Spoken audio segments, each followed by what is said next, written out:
benim qadanalım ay. Ha. Sen de atan kimi açarı stolun üstüne koyup hara gelirsen boşluğuna dön. Atam da böyle yetmişti.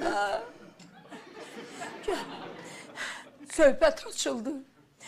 Mən deyəcəm. Ha? O vaxt atamla mən onun anasına görə möhkəm dalaşdıq. Nənəmə görə, ha? Yox, onun anasına görə. Sonra atam mənə qayıtdı, dedi ki, sənin o Mədinə bilirsən. Ay, adam ona baxmışıq da, filmdə baxmışıq da, o bilirik. Mədinə kimdir, nədir, nə var? Mən də atana qayıtdım, dedim ki, bilirsən, sən kişi deyilsən. Atam da mənə qayıtdı, dedi ki, sən düz deyilsən. Mən kişi deyiləm. Kişi sənin üçün Spartakdır. Sənin üçün kişi Muxtardır.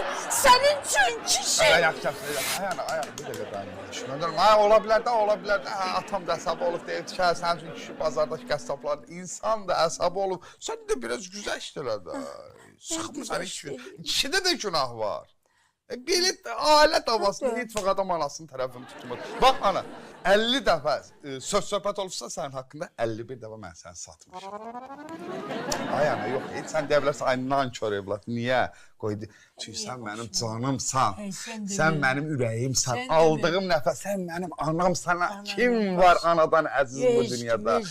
Mən səni satmayım kimi satma, ay ana, mən səni ayağa verməyim kimi, səni səhv çıxatmayım kimi səhv çıxat, o yad qızıdır. Mən məcburam özümü ona şirin salam, amma mən neynəsə də sən məndən üstü çevirə bilməzsən, ay ana, mən ömrümü belə xərclədim, həm sevdim, həm satdım. Belə də özümü dəyərə qaldı. Nəysə, sən mən söhbətini bağlayaq.